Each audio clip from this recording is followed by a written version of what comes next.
ओम शांति। आप सभी के बीच मुझे आने का सौभाग्य प्राप्त हुआ। मैं इस कॉन्फ्रेंस के आयोजकों से का बहुत बहुत धन्यवाद करता हूं। उन्होंने मुझे आपसे मिलने का चांस दिया और आज मुझे जो विषय दिया गया है वो है स्वस्थ एवं खुशनुमा जीवन जीने की कला।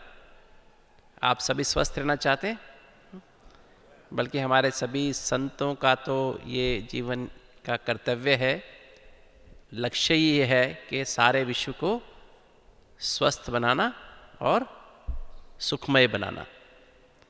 ऐसे हम लोगों का जीवन बन जाए कि हमारा जीवन कैसा बन जाए, जैसे कि स्वर्ग है। तो आज हम आपसे वही डिस्कस करेंगे जो पिछले लगभग 20 वर्ष में मैंने जो कार्य जो हमें भगवान ने उसके निमित्त बनाया और उसमें हमने क्या सीखा और कैसे हम सिंपल बातें अपने जीवन में करके अपने जीवन को सुखमय बना सकते हैं। तो आज हम आपको ये दर्शाएंगे कि आज के जीवन में, आज के संसार में दुनिया की हालत क्या है और हमें क्या करना है कि हम सभी स्वस्थ बन जाएं और सभी सुखी बन जाएं, अपना जीवन भी सुखी बनाएं और साथ साथ अपने परिवार का, अपने समाज का और अपने शहर का या गांव का या फिर अपने देश का और सारे विश्व का स्वास्थ्य हम कैसे अच्छा बनाएं। अगर हम सही ढंग से उसको पालन, सुनने से कुछ फ़ायदा नहीं होगा, सुन के अगर करेंगे तो फ़ायदा होगा। ठीक है, तो आज हम आपसे इसी बात पर चर्चा करेंगे। तो आर्ट ऑफ लिविंग, मतलब art of healthy and happy living क्या होती है, उस पर डिस्कस करते हैं। देखिए, आज की दुनिया में आज की जो मॉडर्न हेल्थ केयर है, आज का जो हेल्थ का जो ज़माना है, जहाँ पर हम हॉस्पिटल्स बहुत सारे बने हैं, बड़े बड़े इंस्टीट्यूट्स बने हैं, वहाँ पर जो भी इलाज होते हैं वो किसके इलाज होते हैं? सिर्फ बॉडी का इलाज होता है। मॉडर्न हेल्थ केयर क्या है? सिर्फ वन डायमेंशनल है, सिर्फ बॉडी का इलाज करती है। जितने भी मेडिकल कॉलेज हैं, जितने भी मेडिकल स्कूल हैं, चाहे भारत में, चाहे विश्व में, चाहे यूएसए में, यूके में, किसी भी देश में चले जाएं, ऑस्ट्रेलिया में, कहीं भी आप चले जाएं, वहाँ पर सिर्फ बॉडी के बारे में पढ़ाया जाता है। चाहे एमबीबीएस करें, एमडी करें, डीएम करें, एफआरसीपी करें, एमसीएच करें, चाहे भारत की डिग्री हो या विदेश की डिग्री हो, सब में सिर्फ बॉडी के बारे में पढ़ाया जाता है। बॉडी के ऊपर रिसर्च होती है, बॉडी की दवाइयाँ बनती हैं, बॉडी के ऊपर ऑपरेशन होते हैं और बॉडी के ऊपर ही क्या करते हैं, जो भी काम, दवाइयाँ और सर्जरी सिर्फ बॉडी के ऊपर होती है। मन पे होती है कोई सर्जरी? मन का ऑपरेशन होता है क्या? होता है? मन की कोई गोली होती है क्या? कोई गोली नहीं होती। और आज हम जानते हैं सभी बीमारियां, लगभग सभी बीमारियां पहले मन में पैदा होती हैं, फिर बॉडी में पैदा होती है। जब तक हम मन का इलाज नहीं करेंगे तब तक क्या होगा? बीमारियां खत्म नहीं होंगी। अभी हम एक बीमारी खत्म करते 4 बीमारी नई पैदा हो जाती हैं। तो आज आप देखेंगे कि आज की दुनिया में ना हम मन का इलाज कर रहे हैं, ना आत्मा का इलाज कर रहे हैं। तो अब हम क्या करें? देखो, हम आपको दिखाते हैं कि WHO को जानते हैं सभी, विश्व स्वास्थ्य संगठन, उन्होंने हेल्थ की परिभाषा क्या दी थी कि health is a state of complete physical, mental, social and spiritual wellbeing and not just the absence of disease और इन्फर्मिटी। अर्थात स्वास्थ्य वो स्थिति है, स्वास्थ्य के 4 पिलर्स हैं, 4 स्तंभ हैं। एक तो हमारा शरीर है, ये बाहरी रूप है। शरीर हमारा स्वस्थ होना चाहिए, हम मानसिक तौर से स्वस्थ होने चाहिए, हम सामाजिक तौर से स्वस्थ होने चाहिए और हम आध्यात्मिक तौर से भी स्वस्थ होने चाहिए। ये WHO ये परिभाषा ने दी। WHO 1948 में ये परिभाषा स्वास्थ्य की दी थी। और खाली बीमारी को ना होना, इसे स्वास्थ्य नहीं कहते हैं। आज आपको कोई बीमारी, आप कहते हैं मेरे को कोई बीमारी नहीं है, ये इसको हम स्वास्थ्य नहीं कहेंगे, क्योंकि आप कितनी सारी बीमारी घर हैं। आपको ब्लड प्रेशर के जीन्स माता पिता से मिले, आपको पता नहीं है। आपको डायबिटीज़ के जीन्स आपके माता पिता से मिले, आपको पता नहीं है। आपकी आर्टरीज ब्लॉक हो रही है, किस दिन आपको हार्ट अटैक आएगा आपको पता नहीं है। किस दिन आपको पैरालिसिस का अटैक आएगा आपको पता नहीं है। कभी भी आ सकता है ना। किसी समय कौन सा इन्फेक्शन आपको हो जाएगा पता नहीं। आपकी बॉडी में ऑलरेडी है, किस दिन आपको पता लग जाएगा आपके अंदर कैंसर हो गया, आपको पता नहीं है। कैंसर ऑलरेडी अंदर चल रहा है, हो रहा है, किस दिन भारी रूप में आएगा तो आपको पता नहीं है। तो आप कहेंगे मैं तो बिल्कुल स्वस्थ हूं, ऐसा गलत है। अगर हम देखें आज के समय में लगभग 100 लोगों को 200 बीमारियां हैं, फिजिकल बॉडी की मैं बात कर रहा हूं। आज के समय में लगभग 14 लोगों को हार्ट की बीमारी है, जो हार्ट अटैक जिसे कहते हैं ना, आर्टरीज बंद हो जाती हैं, हार्ट अटैक हो जाता है, एंजाइना होता है। लगभग 10% लोगों को डायबिटीज़ है, 40% लोग मोटे हैं, 25% लोगों को एसिडिटी की बीमारी है, 20% लोगों को हड्डियों की बीमारियां हैं, लगभग 10% लोगों को सांस की बीमारियां हैं, है ना, 5% लोगों को कैंसर है। अगर हम टोटल मिला के सब बीमारियां जोड़ लें तो हम पाते हैं कि 100 लोगों को 200 बीमारी है। लगभग हर आदमी को 2-2 बीमारी एवरेज में मिली है। और पर हार्ट डिजीज नंबर 1 किलर है। 100 में से 30 लोग हार्ट डिजीज से मरते हैं, हार्ट अटैक से ही मरते हैं। फिर फेफड़ों की बीमारी आप देख रहे हैं, वहाँ देख सकते हैं। फिर स्ट्रोक, पैरालिसिस की बीमारी, तीसरा कारण डेथ का वो है। चौथा डायरिया, लूज मोशंस हो जाते हैं, डायरिया से लोग मरते हैं। 5वां लंग्स में इन्फेक्शन हो जाता है। 6ठा टीबी है। 7वां बच्चे 1 साल के पैदा होते ही मर जाते हैं। 8वां सुसाइड्स, आत्महत्या लोग, ये बहुत बड़ा कारण है आत्महत्या। आज आत्महत्या बहुत बढ़ती जा रही है। 9वां कारण रोड एक्सीडेंट्स हैं और 10वां कारण डायबिटीज़ है। तो मुख्य 10 कारण ये हमारे हैं जिससे मृत्यु होती है। और आज की अगर मानसिक स्वास्थ्य देखें तो कैसा है, आज 100 में से 20 लोग डिप्रेशन में हैं। मैं तो अभी ऑस्ट्रेलिया गया था। ऑस्ट्रेलिया में हालांकि ये कंट्री बहुत डेवलप्ड है, बहुत पैसा है वहाँ पर 1/4 लोग डिप्रेशन में हैं। 25%, हर चौथा आदमी डिप्रेशन में है। लगभग 10% लोग दवाइयों पे हैं, दवाई खाते हैं डिप्रेशन की। 10% लोग दवाई खा के सोते हैं, उनको नींद नहीं आती है। चिंता सभी को है। आप में से कितने लोग जिनको चिंता कभी नहीं होती, हाथ उठाएं। जिनको कभी भी चिंता नहीं होती, हाथ उठाएं। सच सच बताना। कोई चिंता नहीं होती। वेरी गुड, चलो एक ने तो हाथ उठाया, ताली बजाएं सभी उनके लिए। एंगर, गुस्सा सभी करते हैं। आप में से कोई ऐसा जिसको गुस्सा कभी ना आता हो? कभी गुस्सा ना आया आज तक? कभी गुस्सा नहीं किया आज तक? एक ने आधा हाथ उठाया, चलो आधे के लिए भी हाथ है। वेरी गुड, पूरा हाथ उठाया, चलो वेरी गुड। ग्रीड, लालच, लोभ, खाली पैसे का लोभ ना हो, खाली नाम मान शान का लोभ तो सबको होता है। मेरा नाम हो जाए, लोग मुझे पूछें, है ना, मेरी शान हो, ये भी बहुत बड़ा लोभ है। लस्ट, काम विकार सबके अंदर है। ईगो, अहंकार सबके अंदर है। अटैचमेंट, मोह सबके अंदर है। लेजीनेस, आलस्य सबके अंदर आ गया है। डर सबके अंदर है। आपको पता है बीमारी शब्द कहाँ से आया? बीमारी शब्द बी माना डर और मारी बना बने रहना। अगर आपके अंदर डर है तो आप बीमार हैं। सिनिसिज्म, दूसरों में दोष निकालने की आदत। अपने दोष नजर नहीं आते। आज के इंसान को अपने दोष नजर नहीं आते, सारे दोष दूसरों में नजर आते। आपको पता है एक हंस होता है, एक बगला होता है। दोनों कैसे रंग के होते हैं? सफेद रंग के होते हैं। किंतु हंस के सामने आप 99 कीड़े रख दीजिए, कीड़े समझते हैं ना, कीड़े वॉर्म्स हो, और बीच में एक मोती रख दीजिए, तो हंस को सिर्फ मोती नजर आता है, कीड़े नजर नहीं आते। वो सिर्फ मोती खा लेता है। और एक बगला होता है, बगले के सामने 99 मोती रख दीजिए और बीच में कीड़ा रख दीजिए, तो बगले को मोती नजर नहीं आते, क्या नजर आता है? कीड़ा नजर आता है। तो आज के इंसान की दृष्टि बगला दृष्टि हो गई है, हंस दृष्टि नहीं रही है। सबके दोष अपने साथियों में, अपने घर वालों में, पत्नी अपने पति में, पति अपनी पत्नी में। क्या क्या क्या ढूंढता है, क्या देखता है? उसमें 90 अच्छी बातें हैं, 10 बुरी बात हैं, तो उन 10 बुरी बातों को ही देखता रहता है, देखती रहती है। इस कारण आज का घर नरक बन गया। घर घर में झगड़े हैं, दोस्तों में झगड़े हैं, भाई बहनों में झगड़े हैं, भाई भाई में झगड़े हैं। उसका कारण यही है। इसको बोलते हैं सिनिसिज्म। फिर हॉस्टिलिटी, रिवेंजफुल बिहेवियर, ये एक बहुत बड़ा कारण है हार्ट की बीमारी का। और type A behaviour, type A माना हर समय हर काम में जल्दीबाजी करना, प्रेशर में रहना, टाइम का प्रेशर, काम का प्रेशर, मेरे हिसाब से काम होना चाहिए। आज के समाज में एक बहुत बड़ा कारण है बीमारी का, बहुत बड़ा कारण है परफेक्शन का प्रेशर। फिर आज का प्रेजेंट सिनेरियो कैसा है, सामाजिक हेल्थ कैसी है, hatred, jealousy, competitiveness, thefts, dacoities, rapes and murders. आज समाज में भाई को भाई से ईर्ष्या है, जलन है, पड़ोसी को पड़ोसी से जलन है, कंपटीशन है, चोरी, डाके, बलात्कार और मर्डर्स आप रोज़ सुनते हैं अखबारों में। आज की हालत ये है।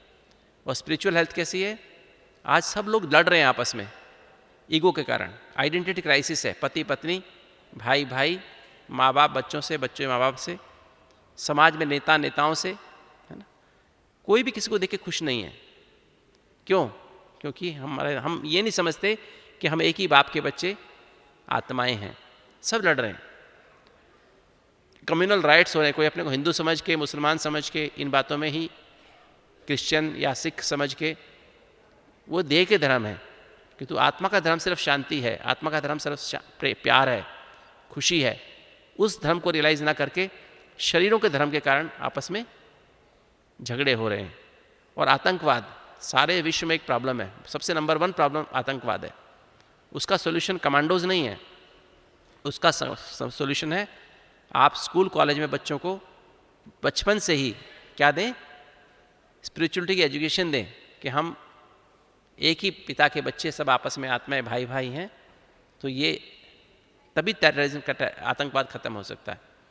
तो ये जो है आज की स्टेटस है हेल्थ की, ना कोई फिजिकली हेल्थी है, ना शारीरिक तौर से हेल्दी है, ना मानसिक तौर से हेल्दी है, ना सामाजिक तौर से हेल्दी है, ना आध्यात्मिक तौर से हेल्दी है। चारों ही पिलर सड़ गए हैं। एक टेबल के चार पिलर्स होते हैं ना, चारों ही खराब हो गए। इसलिए क्या हो रहा है, जीवन कैसा हो रहा है, सबका हिल रहा है ना। कोई भी व्यक्ति चाहे अमीर हो चाहे गरीब हो, पढ़ा लिखा हो अनपढ़ हो, सभी हिल रहे हैं। और खुशी क्या चीज़ है? खुशी जो है कोई बाहर की चीज़ नहीं है। हंसने को खुशी कहते हैं क्या? आप सभी ने रामायण देखा होगा, रामायण सीरियल देखा होगा। रामायण में, सारी रामायण में हंसता कौन रहा और मुस्कुराता कौन रहा, बताइए। हंसता कौन रहा और मुस्कुराता कौन रहा? क्या राम एक बार भी हंसा जोर से? रावण को मारने के बाद हंसा? एक बार भी नहीं हंसा। पूरी रामायण में एक बार भी राम नहीं हंसा, और रावण सारा टाइम हंसता ही रहा। तो हंसना अच्छी बात है या बुरी बात है? हंसना अच्छी बात नहीं है। आज लाफ्टर क्लब में लोग पार्क में लाफ्टर क्लब में बड़ी जोर जोर से हंसते हैं, और बाहर आते थे लड़ना शुरू कर देते हैं। हमने बहुत बार देखा है। उस हंसने से कोई फायदा नहीं है। मुस्कुराना चाहिए। मुस्कुराना अंदर की चीज़ है। और हैप्पीनेस, खुशी की एक अंतर्राष्ट्रीय परिभाषा क्या है, जिसको विश्व में सभी लोग मानते हैं? क्या परिभाषा है? Happiness is an inner state of being and it comes from inner satisfaction and contentment.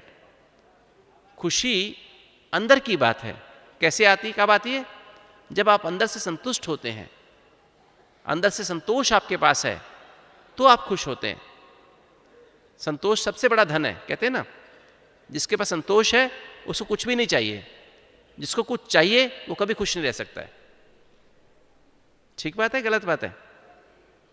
जिसको कुछ चाहिए वो खुश रह सकता है? वो खुश नहीं रह सकता है। जो संतुष्ट है जीवन से, उसको कुछ नहीं चाहिए, वो खुश है। तो ये परिभाषा है। Happiness comes from with in. खुशी अंदर से आती है, बाहर से नहीं आती है। इसको हम बाहर ढूंढते रहते हैं। कोई खाने में ढूंढता है, कोई फिल्मों में ढूंढता है, कोई बाहर हिल स्टेशन पे ढूंढता है, कोई कहीं ढूंढता है, कोई विदेशों में जाके ढूंढता है। खुशी बाहर नहीं है, वो हमारे अंदर ही है। Happiness is not a place. कोई कहे मैं स्विट्जरलैंड चला जाऊँ तो मैं खुश हो जाऊँ, मैं अमेरिका चला जाऊँ तो खुश हो जाऊँ, नहीं, वो जगह नहीं है खुशी। खुशी क्या है? एक डायरेक्शन है।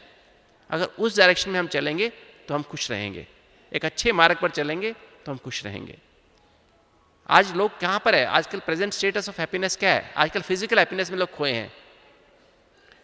भौतिक खुशी ढूंढते हैं। कहाँ पर? किस चीज़ में? Eating variety of junk foods. Pizza खाते हैं, बर्गर खाते हैं, नरूला में आइसक्रीम जाके खाते हैं, इसी को खुशी समझते हैं। नहीं, कोई कोई बढ़िया बढ़िया चीज़ गिफ्ट एक दूसरे को देते हैं, इसको खुशी समझते हैं। बाहर घूमने जाते हैं, टीवी देखते हैं, सिनेमा देखते हैं, इसको ये फिजिकल भौतिक सुख वाली खुशी है। एक मेंटल हैप्पीनेस, लोग हंसते हैं, लाफ्टर क्लब में जाके हंसते हैं, उसको खुशी समझते हैं। नॉवेल्स पढ़ने में खुशी समझते हैं। कुत्ता बिल्ली को प्यार करने में खुशी समझते हैं। कुत्ते बिल्ली को प्यार करने में खुशी है। इंसानों को प्यार नहीं करते, आपस में प्यार नहीं करते, कुत्ते को प्यार करते हैं। देखो कैसा जमाना है ना। पति पत्नी से लड़ता है, पत्नी पति से लड़ती है, वो बिल्ली को प्यार करती है, वो कुत्ते को प्यार करता है। आपस में प्यार से नहीं बोलेंगे, है ना।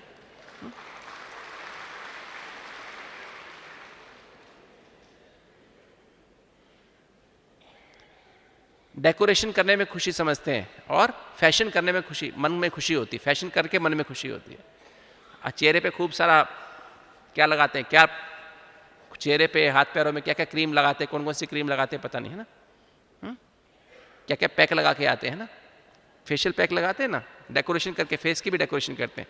फेस की डेकोरेशन क्या है सबसे अच्छी? मुस्कुराना, है ना, स्माइल। वो नहीं करते, वो कोई नहीं करता है, वो भी आर्टिफिशियल करते तो नहीं। नेचुरल मुस्कुराते हैं लोग आजकल, मतलब से मुस्कुराते हैं। सोशल हैप्पीनेस क्या है? पार्टीज में जाते हैं लोग, अपने माँ बाप को छोड़ देते हैं, दूसरे सीनियर सिटीजन होम में जाके दूसरे बूढ़ों की सेवा करते हैं। अपने माँ बाप को गाली दे देते हैं, माँ बाप को छोड़ दें, केयर नहीं करेंगे, और सीनियर सिटीजन होम में जाके दूसरे बूढ़ों की सेवा करेंगे। अच्छी बात है ना। ऑर्फनेज, अकाल, जहाँ वो बच्चे होते हैं ना, अनाथ बच्चों की जाके सेवा करेंगे। इसको समझते हैं हम सामाजिक खुशी पैदा कर रहे हैं। हॉस्पिटल्स में जाएंगे और जेल्स में, जो जेल में पड़े हैं उनके पास जाएंगे, उनको गिफ्ट दे के आते हैं। कोर्ट में जाते हैं। स्पिरिचुअल हैप्पीनेस किसे समझते हैं? मंदिर बना देने को खुशी समझते हैं, है ना। और मंत्र पढ़ने को खुशी समझ लेते हैं। और क्या करते हैं? यात्राओं पे चले जाएंगे, मतलब डोनेशन देने को खुशी समझ लेते हैं, है ना। इसको ही खुशी समझ लेते हैं। सच्ची खुशी क्या है किसी को पता नहीं है। Present status of happiness is outer happiness, ये बाहर की खुशी है। और ट्रांजिटरी हैप्पीनेस थोड़ा समय रहती है फिर निकल जाती है। अंदर की हैप्पीनेस नहीं है, अंदर की खुशी सदा रहती है। Is it happy life? क्या इससे खुश है? मुझे पता है आज दुनिया में कोई खुश है? आप क्या समझते हैं? नेता खुश है? नरेंद्र मोदी जी खुश है? राहुल गांधी खुश है? वो कौन सा है हमारे जो, है ना, कौन से वाले हैं वो हमारे अंबानी ब्रदर्स खुश हैं? बिरला खुश है? पैसे वाले भी खुश नहीं है, नेता भी खुश नहीं है, अभिनेता भी खुश नहीं है, कोई खुश नहीं है। क्या करें अभी हम? कहाँ जाएं? हेल्दी भी कोई नहीं है, खुशी भी कोई नहीं है, फिर क्या करें? क्योंकि हैप्पीनेस कहाँ से आती है? Purity of mind and intellect से आती है, शांति से आती है, खुशी से आती है। और किससे आती है? जब आप निर्भय होते हैं तो आती है। सहन शक्ति से आती है। आज का इंसान कैसा है? गुब्बारे जैसा है। गुब्बारा होता है ना, गुब्बारे में हवा भरते जाओ तो क्या होता है? गुब्बारा फूल के बड़ा होता जाता है। एक आदमी पिन लेकर के आता है, पिन चुभा देता है गुब्बारे में, तो क्या होता है? गुब्बारा कैसा हो जाता है? पिचक के छोटा सा हो जाता है ना। आज का इंसान भी ऐसा ही है। किसी इंसान में जीवन में टेस्ट ना आए, पेपर ना आए, और वो लोग उसकी महिमा करते रहे, तो फूल के गुब्बारे जैसा मोटा हो जाता है, कुप्पा हो जाता है। और कोई आदमी आ जाए उसकी बुराई कर दे तो क्या होता है? इतना सा मुंह हो जाता है। आज की खुशी ऐसी है ना। अगर आप सदा खुश रहना चाहते तो आपको सहन शक्ति बनानी होगी, अपने अंदर सहन शक्ति पैदा करनी होगी। जो सरल स्वभाव के लोग होते हैं वो सदा खुश रह सकते हैं। जो लोग मुझे ये चाहिए, मुझे ये चाहिए, मुझे ये चाहिए, वो व्यक्ति कभी खुश नहीं रह सकता है। इजी नेचर वाले खुश रह सकते हैं। जो मीठा बोलने वाले वो खुश रह सकते हैं, कड़वा बोलने वाले कभी खुश नहीं रह सकते। जिनकी दिल बड़ी है वो खुश रह सकते हैं। दिल बड़ी का मतलब क्या है? ये दिल बड़ी होगी, ये दिल बड़ी होगी, सांस फूल जाएगा बहुत ज़्यादा, है ना। ये दिल बड़ी की बात नहीं है। कौन सा दिल बड़ी है? ये दिल, आत्मा का दिल बड़ा होना चाहिए, राइट। मतलब हम दूसरों की गलतियों को समा सकें। हम सब गलतियां करते हैं और दूसरों की गलतियों को समा लेने से हमें ऐसा लगेगा कि हम उसे कहेंगे बड़े दिल वाले, है ना। एम्पैथी, जो रहम करते हैं दूसरों पर, वो खुश हो सकते हैं। जिनके पास सच्चा प्यार है। आज का प्यार कैसा है? कैसा प्यार है दुनिया में? स्वार्थ का प्यार है ना? सच्चा प्यार क्या होता है? सच्चा प्यार क्या होता है? जैसा भगवान हमसे प्यार करते हैं ऐसा प्यार, उस पर हम बाद में बात करेंगे। सेक्रीफाइस, जो त्याग करते हैं वो खुश, जो संतुष्ट रहते हैं वो खुश रह सकते हैं। तो मैं इसके बाद में आज सारे संसार में 95% बीमारियां स्ट्रेस से रिलेटेड, तनाव से रिलेटेड हैं या साइकोसोमेटिक हैं। मतलब पहले मन में आती फिर बॉडी में आती हैं। सॉल्यूशन क्या है? क्या करें हम? कहाँ जाएं? आज डॉक्टर्स, देखो इसमें देख रहे हैं आप, इस स्लाइड में देखेंगे, डॉक्टर्स को ज़्यादा ब्लड प्रेशर है, ज़्यादा डायबिटीज़ है, ज़्यादा हार्ट की बीमारी हो रही है। डॉक्टर्स दूसरों को पढ़ाते हैं किंतु खुद अपने आप वैसे कर्म नहीं करते हैं। जो डॉक्टर कॉन्फ्रेंस में, हार्ट की कॉन्फ्रेंस में, लोग सब डॉक्टर्स को बता करके आता है हमें ऐसा खाना खाना चाहिए, लो फैट, हाई फाइबर, शाकाहारी भोजन करना चाहिए, फल खाने चाहिए, सब्जियां खाने चाहिए, तली चीज़ पराठा पकौड़ा नहीं खाना चाहिए, मिठाइयाँ नहीं खानी चाहिए, नॉन वेज नहीं खाना चाहिए। वही डॉक्टर आप लंच टाइम में देखेंगे सबसे पहले नॉन वेज की लाइन में वही लगा होता है। तो आज ये ज़माना है, कहते कुछ और हैं, करते कुछ और हैं। तो जब तक हमारे कथनी और करने जैसी नहीं होगी तब तक हमें परिवर्तन नहीं कर सकते हैं। तो डॉक्टर्स भी अपनी हेल्थ की केयर नहीं कर पाते हैं। और बीमारी कैसे आती हैं, मैं समझता हूँ इसके पहले मैं आपको आगे बढ़ूँ, मैं चाहूँगा हमारे एक दिल वाले में ना, जिन्होंने इस बीमारी, इस हार्ट के पेशेंट, कैसे उन्होंने अपनी बीमारी को ठीक किया है। सत्यनारायण भाई आप आ जाओ, ऊपर आ जाओ। कैसे उन्होंने अपनी हार्ट की बीमारी को ठीक किया इस जीवन शैली को अपना करके, जो हम सिखाते हैं यहाँ पर, राजयोग मेडिटेशन के द्वारा, शुद्ध सात्विक भोजन के द्वारा और शुद्ध सात्विक सैर, समय पर सोना, समय पर उठना और शराब सिगरेट छोड़ देना। कैसे छोड़ देना, उनका जीवन कैसे बदल जाता है, उसके एग्जाम्पल मैं आपके सामने पेश करता हूँ।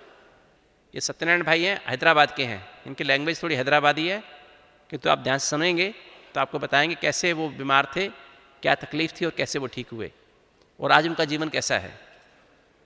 सुनिए, प्रैक्टिकल एग्जाम्पल सुनिए, कैसे एक आदमी स्वस्थ और खुशनुमा जीवन जी रहा है, जो पहले बिल्कुल सदा बीमार रहता था और हर तरह से सब गंदी आदतें उनके अंदर आ गई थी। सुनाइए। ओम शांति। मैं एक आत्मा हूँ, मेरा शरीर का नाम सत्यनारायण है। मैं हैदराबाद का रहने वाला हूँ। मैं लौकिक में Indian drugs and pharmaceutical limited में 30 साल सर्विस किया। उस समय मैं सर्विस करते हुए मैं फाइनेंस और चिट फंड चलाता था। तो मेरे को फर्स्ट टाइम 99 दिसंबर 28 तारीख को फर्स्ट टाइम हार्ट अटैक आया।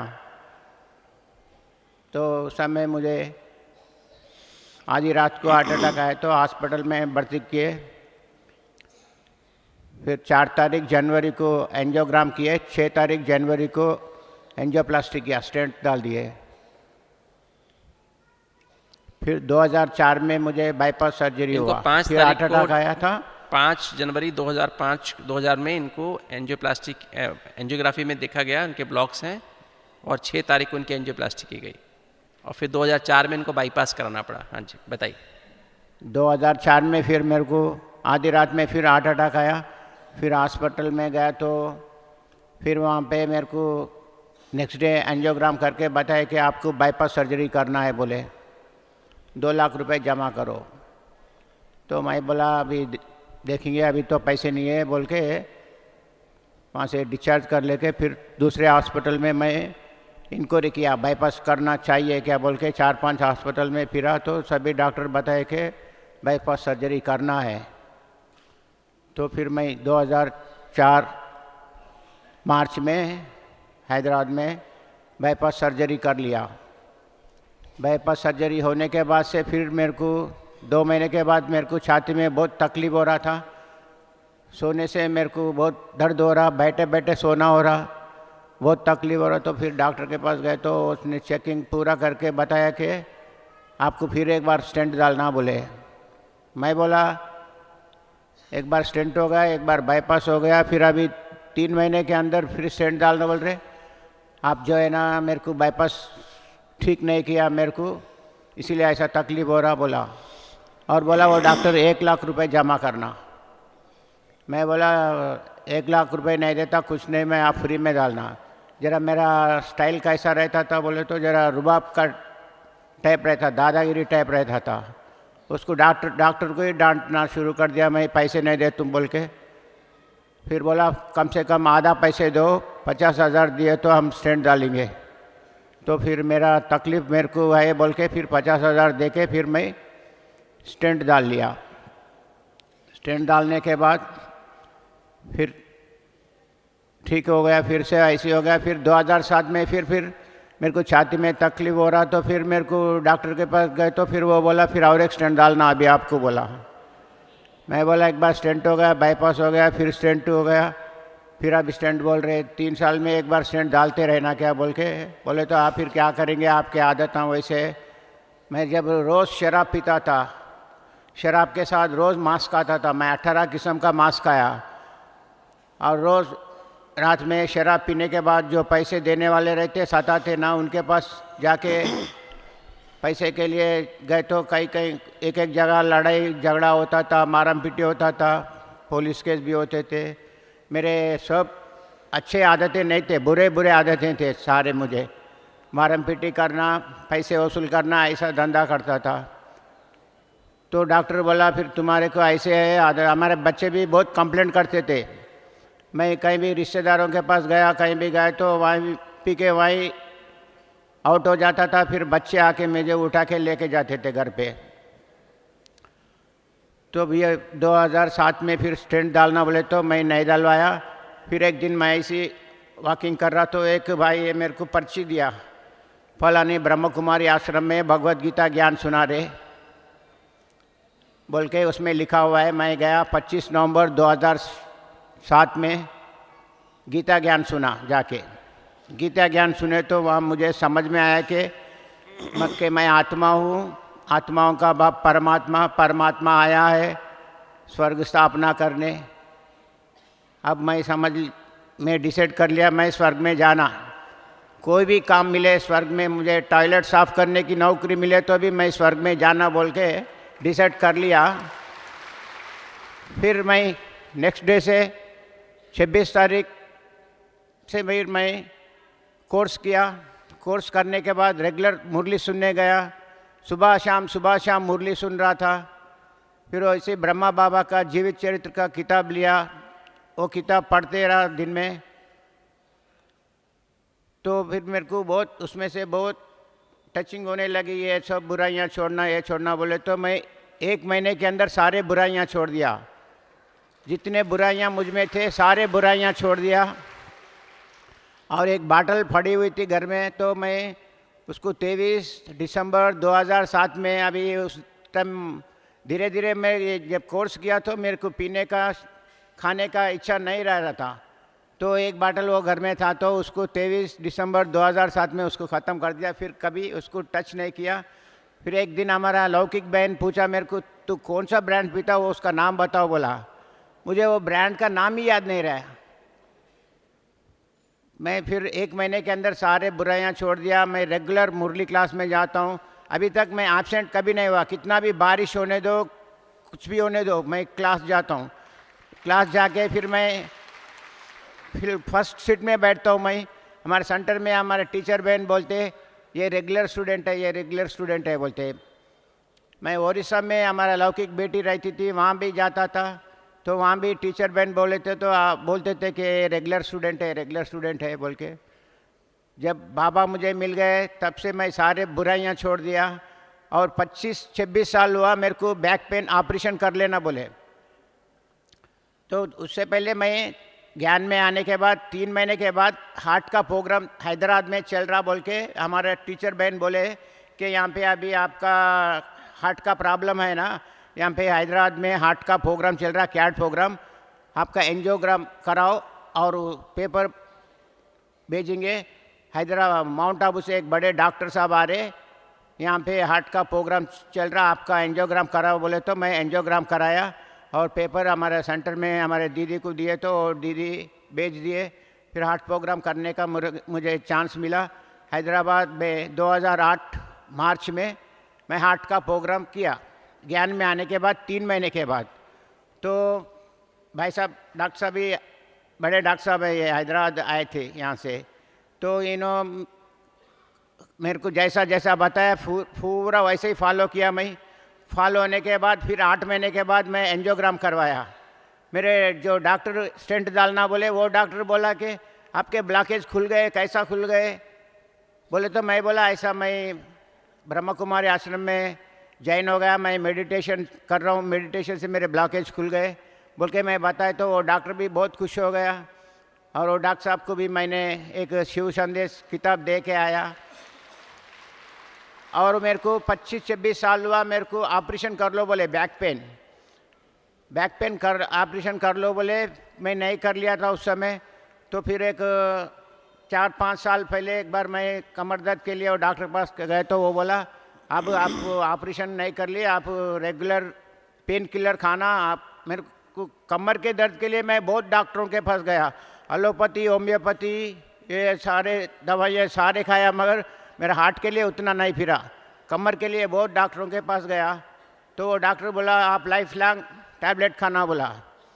मैं हमारे डॉक्टर साहब को बताया कि मेरे को ऐसा ऐसा बोल रहे, बोले तो अरे भाई आप तो हार्ट के ब्लॉकेज ओपन कर लिए, ये कमर दर्द भी ऐसे प्रयोग करो, कमर दर्द ठीक हो जाता बोले।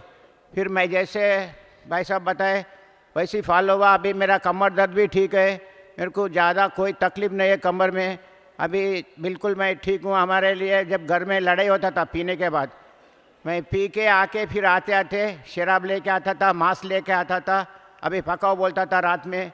और कभी कभी सैटरडे है, आज फ्राइडे है, नहीं पकाते बोलते थे, तो लड़ाई होता था घर में। और रोज़ के 3 पैकेट सिगरेट पीता था मैं, गोल्ड फ्लैग। घर में पूरा धुआं भर देता था, बच्चे भी गड़बड़ करते थे, पूरा सिगरेट की धुआं भर देते, आप पूरा गंदा करते ऐसा ऐसा बोल के। अभी मेरे लिए घर में बहुत खुशी है, मेरे लिए घर में कोई तकलीफ़ नहीं।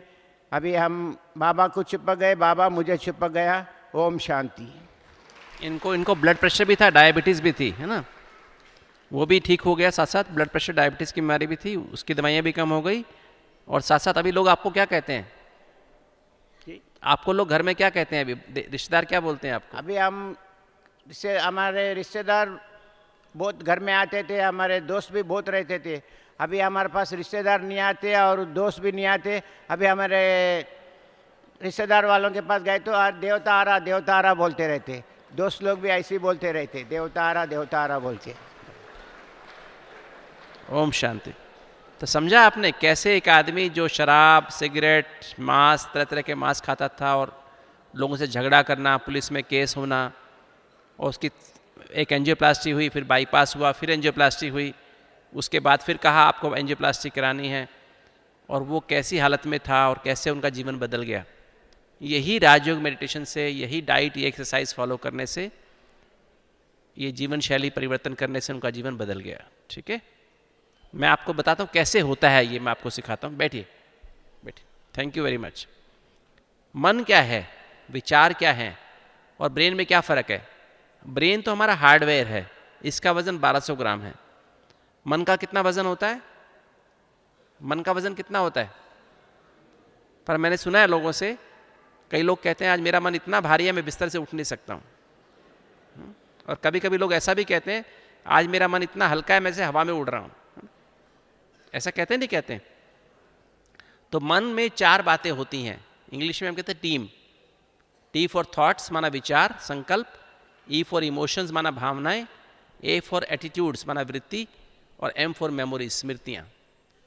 तो स्मृति, वृत्ति, भावना और संकल्प 4 चीज़ें मन में होती हैं, और वो हमारे कैसे दिमाग पर असर डालती हैं। ये देखिए, ये हमारा दिमाग है, आप देख रहे हैं, चलने दीजिए। हाँ जी, ये हमारा देख पा रहे हैं आप, ये हमारा जो बीच में देख रहे हैं आप ब्राउन रंग का, ये हाइपोथैलेमस है, दोनों ब्रेन का कंट्रोल रूम है। जो कुछ भी हम सोचते हैं वो केमिकल में बदल जाता है। जैसा भी भावना हमारे मन में होती है, गुस्से की भावना, चिंता की भावना, डर की भावना, वो केमिकल बन जाता है और फिर ब्लड के द्वारा, खून के द्वारा फिर हमारे सेल्स के ऊपर पहुंच जाता है। हर भावना के लिए, हर विचार के लिए केमिकल हाइपोथैलेमस में बनता है और वो खून के द्वारा हमारी सेल्स पे पहुंच जाता है और हमारे सेल्स पे रिसेप्टर्स होते हैं। हर विचार के लिए हमारे केमिकल बनते हैं दिमाग में और वो 1 सेकंड से भी कम समय में सारी बॉडी पर पहुंच जाते हैं। और जो हमारी बॉडी की सेल्स होती हैं, ये लाल लाल रंग के केमिकल्स हैं, वो केमिकल्स हैं और ब्लड के द्वारा पहुंच जाते हैं। आप देख रहे हैं अभी ये सेल्स हैं, ये देख रहे हैं जो मूव कर रही हैं, ये सेल्स हैं, ये कोशिकाएं हैं। इन कोशिकाओं पे रिसेप्टर्स होते हैं ताला और चाबी की तरह से। ये जो केमिकल ऊपर से आते हैं वो इस पे आके चिपक जाते हैं ताले और चाबी की तरह से।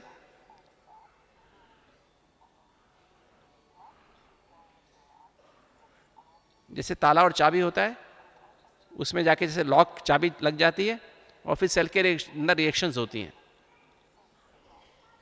सेल के अंदर रिएक्शन होंगे, जैसे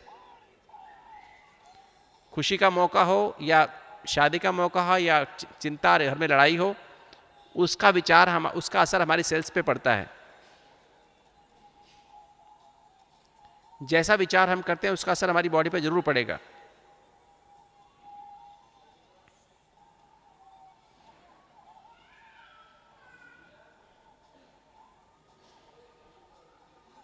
और ये केमिकल जो दिमाग से आते हैं वो उनको बॉडी को फॉलो करना पड़ता है। जैसा भी इफेक्ट होगा, जैसा भी आप सोचेंगे, उसका असर बॉडी पे ना हो, ये हो नहीं सकता है। इसलिए हम कहते हैं सोचने से पहले भी सोच लो। आप क्या सोच रहे हैं? ये केमिकल आके दिमाग से लग जाते हैं सेल के ऊपर और सेल के अंदर रिएक्शन हो जानी शुरू हो जाती हैं।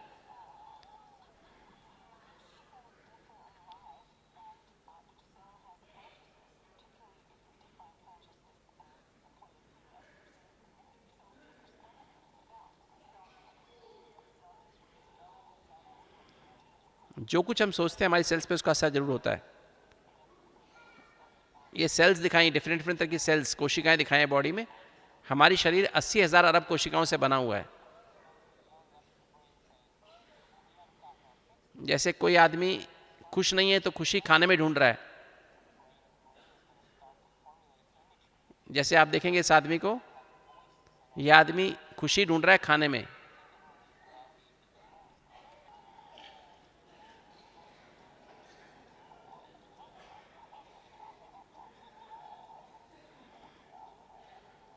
तो जैसा आपका मन होता है वैसे आपके कर्म होते हैं। जैसे विचार करते हैं वैसे कर्म होते हैं। और जब हमारे कोई भी चीज़, कोई हमारे ऊपर, जैसे इसके ऊपर सॉस गिर गई, अब वो अंदर से बुरा मान रही है ना, रो रही है, तो उसकी बॉडी के जो दिमाग से, हाइपोथैलेमस से वो केमिकल निकलेंगे और जैसे आप रोते हैं तो आपकी सेल्स भी रोती हैं, है ना? ठीक है। तो आप क्या करेंगे आगे से? सोचने से पहले भी सोचना है। इस छोटी सी फिल्म में यही बात दिखाई गई है। जो भी हम नेगेटिव सोचते हैं, नेगेटिव भावना, नेगेटिव वृत्ति, नेगेटिव स्मृति, तो हमारे हाइपोथैलेमस से केमिकल्स निकलते हैं, उसको न्यूरोपेप्टाइड्स कहते हैं। 1 सेकंड से भी कम समय में हमारे कोशिकाओं पे पहुंच जाते हैं। और एक हमारे अंदर गर्म तार, एक ठंडी तार है, यहाँ से निकलती है। गर्म तार एक्टिव हो जाती है, टेंशन वाले हार्मोन निकलते हैं और आपके अंदर फाइट और फ्लाइट रिस्पॉन्स चालू हो जाती है। अंदर फीलिंग ऑफ डिसईज, सैडनेस, उदासी आ जाती है और एनर्जी खत्म हो जाती है। और इसकी बजाय अगर आप पॉजिटिव सोचते हैं तो क्या होता है, आपके अंदर आपकी बॉडी की सेल्स और ब्रेन की सेल्स एंडोर्फिन निकालती हैं, मॉर्फिन निकालती है। मॉर्फिन ऐसा केमिकल है जो कि सबसे स्ट्रॉन्गेस्ट जो पेन किलर है दुनिया में, मॉर्फिन है। आपके अंदर मॉर्फिन बनती है। जब आप खुश रहेंगे, शांत रहेंगे, तो आपके अंदर से मॉर्फिन निकलेगी। और मॉर्फिन सब तरह के दर्द, चाहे हार्ट का दर्द हो, सिर का दर्द हो, कमर का दर्द हो, घुटने का दर्द हो, पेट का दर्द हो, सारे दर्द खत्म हो जाते हैं और आप बहुत हल्का महसूस करते हैं। इससे आपकी हरी तार, एक अंदर रिलैक्सेशन सिस्टम वो एक्टिव हो जाता है और आप अच्छा महसूस करते हैं, खुशी महसूस करते हैं, आनंद महसूस करते हैं। तो मैं आपके सामने एक हमारे भाई हैं, ज्ञान सिंह भाई, वो आपके सामने आएंगे। वो बताएंगे कैसे उनके जीवन में वो अफीम खाते थे, हार्ट के पेशेंट भी हैं और साथ अफीम भी खाते थे, कैसे उनकी अफीम छूट गई। और जैसे हमारे बॉडी में 8 अंग होते हैं, 8 अंग में से एक जन्म से ही अंग कमज़ोर होता है। ज्योतिषी लोग पहले लिखते थे ना, ये बच्चा उदर रोग से पीड़ित रहेगा, ये बच्चा हृदय रोग से पीड़ित रहेगा, ये बच्चा फेफड़ों के रोग से पीड़ित रहेगा, ग्रहों के हिसाब से। तो एक अंग जन्म से कमज़ोर है। जो कुछ हम गलत सोचते हैं, गलत सोचने की आदत पड़ जाती है, गलत भावनाएं हमारे अंदर घर कर जाती हैं, तो वो अंग पे उसका जोर पड़ता रहता है और इस तरह से हमारा वो अंग खराब हो जाता है। हार्ट की आर्टरी बंद हो जाती हैं, या कैंसर हो जाता है, या फेफड़े की बीमारी हो जाती है। तो इस तरह से मैं आपको ये बताएंगे 5 मिनट में, अपना अनुभव सुनाएंगे कैसे उनकी क्या बीमारी थी और कैसे वो ठीक हुए इस जीवन शैली से। ओम शांति। मैं आत्मा हूँ, शरीर का नाम ज्ञान सिंह, गांव गगसिना, डिस्ट्रिक्ट करनाल, हरियाणा का रहने वाला, और काम हमारा खेती बाड़ी का। तो जैसे मैं अपना थोड़ा अनुभव सुनाऊंगा शॉर्ट में। जैसे गांव का जीवन है तो बचपन में ही संग के कारण बुराइयां लगी, बीड़ी पीना शुरू कर दिया। थोड़े बड़े हुए स्कूल से छिपना, शहर जाके पिक्चरें देखना, घर से बाहर रहना। थोड़ा मैं बचपन में आवारा टाइप का ही बच्चा था। तो फिर मेरे से 2 बड़े भाई थे और खेती का काम करते थे, मेरी कोई जिम्मेवारी नहीं थी। तो अचानक ऐसा हुआ कि मेरे 2 भाइयों ने ट्रैक्टर पलटने से शरीर छोड़ दिया। तो 1994 में, तो मेरे उससे पहले कोई जिम्मेवारी नहीं थी। तो जब मैं बीड़ी पीता था, शराब पीता था, तो कोई तनाव भी नहीं था। जब मेरा शराब से भी तनाव दूर नहीं होया वो एक्सीडेंट के बाद, तो मैंने अफीम खानी शुरू कर दी। तो इतना ज़्यादा मैं तनाव में रहने लग गया था। और 2003 के अंदर मेरे को हार्ट अटैक हुआ। जैसे गांव का जीवन था तो जोड़ा छाप जो डॉक्टर थे उन्होंने दवाई दिया, हमें ये भी नहीं पता था हार्ट अटैक क्या होता है। मेरे को ऐसा लग रहा था कि जैसे ये नकली अफीम में ना चूहे मारने की दवाई या कुनेन की गोली मिला के ऐसे देते हैं। मैं कहा उसकी वजह से ये गैस प्रॉब्लम है, उल्टी आ रही है, पसीना आ रहा है, तो ये कारण हमने समझा। तो फिर एक 2 दिन के बाद फिर मेरे को दर्द हुआ। तो मैं करनाल में जाके एक आईसीयू में भर्ती हुआ। तो उन्होंने बताया आपको तो ज़बरदस्त अटैक हुआ है। तो उन्होंने मेरे को दिल्ली एक बड़े हॉस्पिटल में भेज दिया। तो वहाँ मैंने एंजियोग्राफी कराई। तो मेरे को 5 ब्लॉकेज निकले, एक 99%, एक 85, 2 50 और एक 55%। तो उन्होंने कहा कि भाई आपने तो एंजियोग्राफी करानी पड़ेगी। और उन्होंने एंजियोप्लास्टी मेरी कर दी, एक उसमें नस में डाल दिया।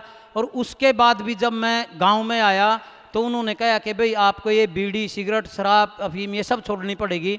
तो उससे पहले भी मैं बहुत कोशिश करता था, पूरे रिश्तेदार भी, परिवार भी, कि भाई ये सब बुराइयां छोड़ दे, क्योंकि इसके 2 भाई तो पहले चले गए, इसका भी नंबर आने वाला है। तो इस करके तो मेरे से डॉक्टर के कहने के बाद भी छूट नहीं रही थी। तो एक ब्रह्मा कुमारी से जुड़ा हुआ भाई था हमारे गांव का, हमारे पड़ोस में, उसने पता था कि इसके 2 भाइयों ने पहले शरीर छोड़ दिया, अब इसको हार्ट की बीमारी होगी तो परिवार का क्या होगा। और हमने ये देखा कि जो जितने ब्रह्मा कुमार भाई बहनें होती है ना, इनके अंदर बहुत ज़्यादा शुभ भावना होती है कि किसी को दुख ना हो। तो उसने कहा कि भाई माउंट आबू के अंदर डॉक्टर सतीश कुमार गुप्ता जी हैं जो कैड प्रोग्राम चलाते हैं। कैड माना कोरोनरी आर्टरी डिजीज, और जो बिना चीर फाड़ के, बिना ऑपरेशन के हार्ट का इलाज करते हैं। तो जब मैं 2003 में आया था, 2004 में आया यहाँ पे, तो मैंने डॉक्टर साहब को अपनी एंजियोग्राफी दिखाई। तो इन्होंने मेरे को बताया कि भाई आपको बीमारी कुछ नहीं है, आप सिर्फ शांति, प्यार और खुशी से रहो। तो मेरे को आधा घंटा सारा समझाया इन्होंने। यहाँ पर ओपीडी थी 6 नंबर उसमें। तो मेरे को उस टाइम ऐसा लगा कि मेरी आधी बीमारी खत्म होगी समझाने से ही। तो और फिर डॉक्टर साहब ने कहा कि जब यहाँ कैड प्रोग्राम चलेगा तो आपको अपनी वाइफ के साथ, अपनी पत्नी के साथ हम बुलाएंगे। तो अगस्त 2004 में कैड प्रोग्राम चल रहा था, 16 अगस्त से 24 अगस्त। तो उस प्रोग्राम में मैं आया था 4 में। तो डॉक्टर साहब यहाँ एक पार्क है अच्छा सा, उसमें 50 पेशेंट बुलाते हैं और 10 पुराने दिल वालों को तो सैर कराते हैं पहले दिन। तो उससे जब ये पहले दिन सैर कराई मेरे से, तो उसमें पार्क में एक चक्कर भी नहीं लग पा रहा था, क्योंकि मेरे को 4-5 बीमारियां थी। मेरा सांस बहुत ज़्यादा फूलता था, एसिडिटी थी, एक्जिमा था। तो जब मैं 2004 के अंदर अगस्त में आया तो ये सैर कराते थे डॉक्टर साहब सभी पेशेंट को। तो मेरे से एक चक्कर भी नहीं लग पा रहा था। और जब मैं खेत में जाता था मोटरसाइकिल से या ट्रैक्टर से जाता था, पैदल नहीं जा सकता था, क्योंकि बहुत ज़्यादा सांस फूलता था और छाती में दर्द होता था। तो फिर जैसे ये 7 दिन का प्रोग्राम चलता है, तो डॉक्टर साहब ने बताया, सबसे पहली बात हमारे को यही समझ में आई कि भाई आप शरीर नहीं आत्मा हो, और आत्मा के मुख्य 7 गुण हैं: ज्ञान, पवित्रता, शांति, प्रेम, सुख, आनंद और शक्तियाँ। और शरीर के मुख्य 8 अंग हैं, जैसे ब्रेन, हमारी 5 कर्मेंद्रियाँ, फेफड़े, हार्ट और डाइजेस्टिव सिस्टम, पेट और हार्मोन सिस्टम, और हमारी हड्डियाँ, मसल और जॉइंट्स। तो इन डॉक्टर साहब ने बताया कि ज्ञान का संबंध हमारे ब्रेन से है, और पवित्रता का संबंध हमारी कर्मेंद्रियों से है, ह्यूमन सिस्टम से है, और शांति का संबंध हमारे फेफड़ों से है, और हार्ट का संबंध हमारे दिल से है, सुख का संबंध हमारे डाइजेस्टिव सिस्टम से है, खुशी का संबंध हमारे लीवर से है, और हार्मोन्स का सिस्टम हमारे, आनंद का संबंध हमारे हार्मोन सिस्टम से है। तो जब डॉक्टर साहब ने कहा कि भाई अपने आप को आत्मा समझ के परमात्मा को याद करेंगे और आनंद की स्थिति में होंगे तो अंदर से इंडोर्फिन निकलेगी, तो उसी समय मेरे को क्लास में ये टच हुआ कि जब अंदर से असली अफीम बन रही है तो बाहर से नकली अफीम खाने की क्या जरूरत है। तो मैंने उसी समय संकल्प किया कि आज के बाद मैं अफीम नहीं खाऊंगा। और अफीम का पर्यायवाची शब्द है धर्म, और धर्म को छोड़ना दुनिया में सबसे मुश्किल बात है। और दुनिया में भी कहते हैं अफीम छोड़ना ऐसा है जैसे नौ से मांस दूर करने वाली बात है, क्योंकि जो डॉक्टर साहब कहते हैं ना वो इनके जीवन में है। तो हमारे युगल भी साथ, हमारी पत्नी भी साथ में आई हुई थी, और पहले दिन एक इनोग्रेशन होता है, स्वागत सत्र, जैसे आप सभी का भी हुआ था। तो उसमें डॉक्टर बनारसी भाई जी आए थे, तो उन्होंने बताया कि भाई डॉक्टर हमारे बहुत अच्छे दोस्त हैं, और वीरवार के दिन हमारे यहाँ यज्ञ में भोग लगता है, उसमें जलेबी भी बनती है, मालपूड़ा भी बनता है, हलवा भी बनता है। जब हम एक साथ बैठ के खाना खाते हैं डॉक्टर साहब के साथ, तो हम कहते हैं आज तो वीरवार का भोग है, डॉक्टर साहब आप भी थोड़ा खा लो। तो डॉक्टर साहब ने कहा कि यदि मैं खाऊंगा तो मेरे पेशेंट पे क्या असर पड़ेगा। तो इसका हमारे युगल बिल्कुल अनपढ़ थे, उसने सबसे अच्छी बात यही लगी थी कि आज दुनिया में कोई भी माँ बाप अपने बच्चों के लिए परहेज नहीं करता, कोई बच्चा अपने माँ बाप के लिए परहेज नहीं करता, कोई रिश्तेदार नहीं करता, कोई कुछ नहीं करता। तो यहाँ डॉक्टर भी है ना मरीज के लिए परहेज करते हैं। तो ये सबसे बड़ी बात हमारे युगल को लगी थी। तो डॉक्टर साहब जो खाना पेशेंट को खिलाते हैं वही खुद खाते हैं। तो फिर जैसे जैसे हमने 3 महीने के अंदर ये प्रोग्राम फॉलो किया, तो खेत में हमारा खेती का काम था, मजदूर काम पे लगे हुए थे। तो 2-3 तो मेरे से 3 महीने हो चुके थे उस टाइम, और मेरे को उमंग आ रहा था कि अब मैं ठीक हो गया। तो मजदूरों के साथ मैंने अपना जैसे 6-7 बजे काम शुरू किया, उनसे पहले और उनसे ज़्यादा काम किया, उनसे कसी से उनसे ज़्यादा काम किया। उस दिन मेरे को ये हो गया था कि मेरी सारी ब्लॉकेज खुल गई हैं। और मैंने ये अनुभव किया, क्योंकि मेरे साथ में लड़का भी था, कि जैसे 15-16 साल के आर्ट होता है ऐसा मेरा आर्ट है। ये कैड प्रोग्राम की वजह से हुआ। और फिर हम जैसे गांव में गए तो पता लगा कि भाई ये ब्रह्मा कुमारी में जाता है। तो एक भाई ने कहा कि ब्रह्मा कुमारी में कहाँ जाने लग गए आप, ये तो अमीरों की संस्था है। जब मेरे को 5-6-7 महीने हो गए थे ना, मेरी उस टाइम 82 रुपये की दवाई थी, मीट मांस शराब ताश जुए का खर्चा था, मेरे काफ़ी पैसे बचे। तो मैंने अनुभव किया प्रैक्टिकल में कि ब्रह्मा कुमारी अमीरों की संस्था नहीं है, जो इसमें आएंगे वो अमीर बन जाएंगे। ये मैंने खुद अपने अनुभव किया, क्योंकि मेरी सारी दवाई छूट गई, सारे व्यसन छूट गए। और हमारा घर बिल्कुल, जिसके घर में ताश जुआ बीड़ी सिगरेट अफीम शराब हो तो उस घर में शांति नहीं रह सकती। और आज मैं दावे के साथ कह सकता हूँ कि हम एक घर में पति पत्नी एक छत के नीचे रहते हैं, एक कमरे में रहते हैं, और पूरे 12 साल से ब्रह्मचर्य पालन कर रहे हैं। और बिल्कुल मैं दावे के साथ कह सकता हूँ कि हमारा घर आज आश्रम से भी अच्छा है। ये ब्रह्मा कुमारी की देन है, क्योंकि दुनिया में हमने ज्ञान बहुत सुना था उससे पहले भी। जैसे मैंने अफीम के आदी था, नशों का आदी था, तो मैं अनेक नशा मुक्ति केंद्र में भी गया, महाराज और गुरुओं के पास भी गया, लेकिन वहाँ सब है ज्ञान देते हैं, शक्ति नहीं देते। लेकिन ये मैंने अनुभव किया, यहाँ ज्ञान के साथ शक्ति मिलती है। तो जैसे मेरा जीवन था बहुत खराब था, लड़ना झगड़ना सब कुछ मेरे अंदर था। तो हमने पुलिस थाना कोर्ट सब जेल देखे हुए थे। तो पहले हमारे को पुलिस कहती थी कि भाई सुधरो सुधरो सुधरो। और हमारा ब्रह्मा कुमारी के उसमें हमारे करनाल में एक मधुबन है, वहाँ पुलिस का सबसे बड़ा कैंपस है। तो मैं अपने बहनों के साथ जाता था, तो हमारे बहनें भी हम भी ये कहते थे कि भाई आप सुधरो। तो पुलिस वालों को भी, तो वहाँ से भी पुलिस वाले काफ़ी IAS ऑफिसर या जो भी रहते हैं बड़े अफसर वहाँ आए, और हमारे गांव से कम भी 150-200 लोग आए कि भाई ये ब्रह्मा कुमारी में जाने से ऐसा आदमी बदल सकता है, तो ये जरूर परमात्मा का कार्य है। तो ये परमात्मा के बिना ये शक्ति नहीं मिल सकती, और ये जीवन बहुत अच्छा मेरे को यहाँ से मिला है।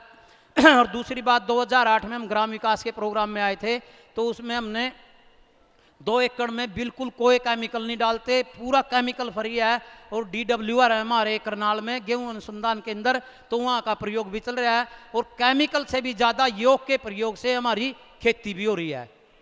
ओम बहुत शांति। बहुत अच्छा। और सबसे बड़ी बात यह है कि मैंने 3 महीने के अंदर जो दवाई खाई सो खाई, आज तक मैंने भी कोई लाइफस्टाइल की जो बीमारी है, हार्ट की बीमारी है, कोई भी दवाई नहीं खाई, और मेरी 4-5 बीमारियां थी वो सब ठीक हो गई। एक्जिमा था, सांस फूलता था, एसिडिटी थी, कैड ये हार्ट की बीमारी थी, सब बिल्कुल निकल गई सिर्फ ये कैड प्रोग्राम से।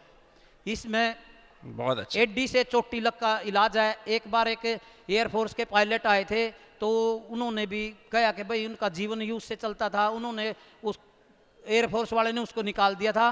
तो जब वो प्रोग्राम करके आए, उन्होंने 1.5 या 2 महीने के बीच में अपनी इंजियोग्राफी दोबारा कराई, तो उसके सारे ब्लॉकेज निकल गए थे।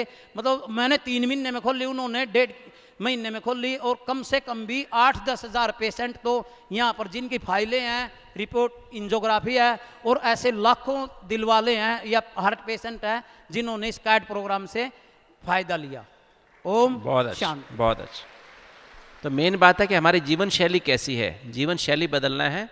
और जीवन शैली क्या होती है, सुबह से हम सुबह कितने बजे उठते हैं, उठ के हम मेडिटेशन करते हैं कि नहीं करते हैं, उसके बाद हम क्या करते हैं, कितने बजे स्नान करते हैं, और नाश्ता कितने बजे करते हैं, लंच कितने बजे, डिनर कितने बजे करते हैं, हमारी दिनचर्या ओवरऑल कैसी है सुबह से लेकर रात तक सोने तक, और सोने में भी हम क्या करते हैं, इवन हम कैसे स्वप्न देखते हैं, ये भी जीवन शैली है। इसको हमें परिवर्तन करना है। आज की जीवन शैली कैसी है, प्रेशर के ऊपर डिपेंड करती है, डिमांड्स के ऊपर, और आज की शैली विकारों पे आधारित है। आज की जीवन शैली चिंता और टेंशन पे आधारित है।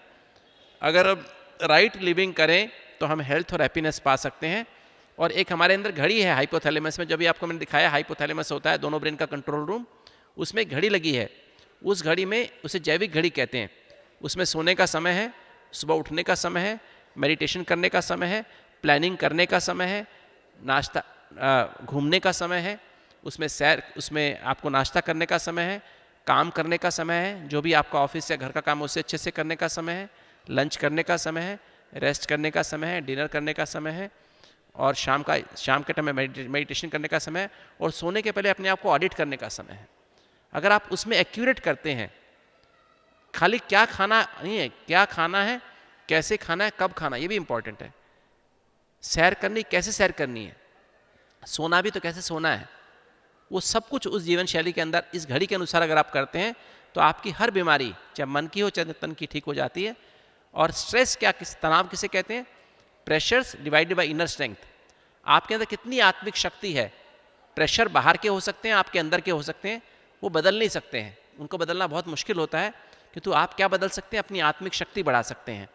आत्मिक शक्ति बढ़ा लें मेडिटेशन के माध्यम से, तो क्या होगा, आपके कितने भी प्रेशर्स वो आपके लिए नगण्य हो जाते हैं, और आप कभी भी हमेशा स्ट्रेस फ्री रह सकते हैं, तनाव से मुक्त रह सकते हैं। हमने यहाँ देखा आने के बाद, हमारी दादी जानकी 101 साल की हैं, और दादियाँ हमारे जो बड़े हैं, वो सब स्ट्रेस फ्री रहते हैं, क्योंकि उनके अंदर आत्मिक शक्ति बहुत है।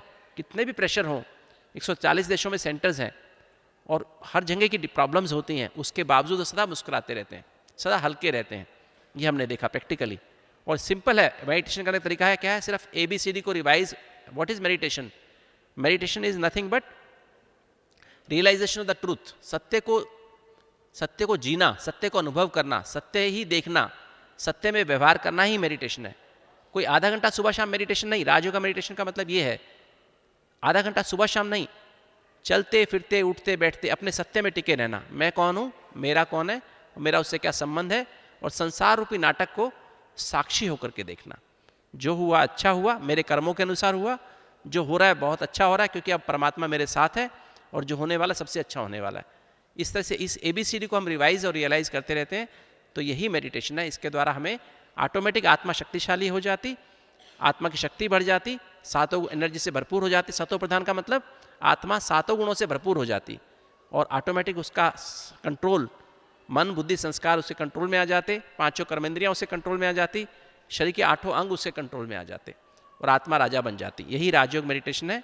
और इसका जो है, इसका फार्मूला सिर्फ यही है, हेल्दी माना हील प्लस दाई, अर्थात हील दाई सेल्फ, अर्थात सारे संसार में एक ही व्यक्ति जो आपको हील कर सकता है, वो सिर्फ कौन है? सिर्फ आप हैं। डॉक्टर आपको हील नहीं कर सकता है, आपके माता पिता आपको हील नहीं कर सकते हैं, भगवान भी आपको हील नहीं कर सकता है।